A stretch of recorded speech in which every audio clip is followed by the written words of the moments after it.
Sa gitna ng kabi-kabilang batiko sa COMELEC sa kanilang ginagawang paghahanda sa eleksyon 2013, si Chairman Sixto Brillantes tila nainis na at muntik pang mag-walkout sa hearing sa Senado kanina.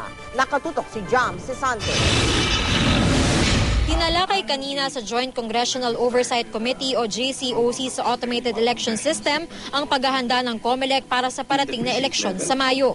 Pero bago pa nakapagsalita ang mga election watchdog na pupuna sa ginagawang paghahanda ng COMELEC para sa automated elections, naghayag na ng pagkainis si COMELEC Chairman Sixto Brillantes Jr. All of these things, I don't know if we have to repeat it, but we've heard this already about 100 times. We have been doing our job. If it will be repeated again here, can I just step out? Because I'm getting mahirap. Ang bigat na ng ano ko, natega ko, paulit-ulit na. Pero pinakausapan si Brillantes na pakinggan ng election watchdogs. We would like to request for a simulation run from end to end, from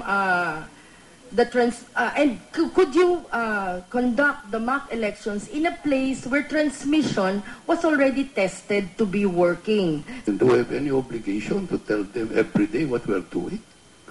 Every time we do something, why do we have to inform them? Why do we have to address all their concerns? It's a concern that has been recurring redundantly for the last 2 years.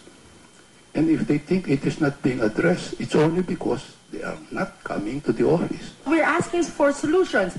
As taxpayers, and you are as well being paid by taxpayers' money, so I think that the demand for information is valid. Sa huli, sinabi naman ni Brillantes na naiintindihan niya ang pangamba ng election watchdog groups. Bagaman matagumpay raw sa pangkalahatan ng ginawang mock elections ng COMELEC noong Sabado, hindi pa rin naiwasan ng ilang aberya tulad ng ilang balota na hindi tinanggap ng PICOS machine. Kaya ayon sa mga mamabatas, dapat plansyahin daw ang mga gusot at magsagawa ng panibagong mock elections. Pag-aaralan daw ito ng COMELEC. Pero tiniyak ni Brillantes na magkakaroon pa ng final testing ng PICOS machine sa lahat ng presinto 1 linggo bago ang eleksyon. Sa pagdinig din, sinabi ni Brillantes na may mga politikong tumatawag sa kanya at sinasabing may mga nag-aalok sa kanila na dayain ang resulta ng eleksyon. Sabi niya, 2010 pa lang daw, marami na nagpapanggap na kaya nilang manipulahin ang automated election system. Pero wala daw nagtagumpay. What I was trying to tell them is, pag no-offer mo kayo, pwede bang tanggapin niyo yung offer tapos i-report niyo sa amin para medyo ma-entrap natin ito mga ito. Because I'm almost 100% sure na mga swindlers lang ito. Ito ho yung mga operators ng manual eh. Sinabi ko nga, operators ito, wala na silang hanap buhay. Jam Cesante, Nakatutok, 24 Oras.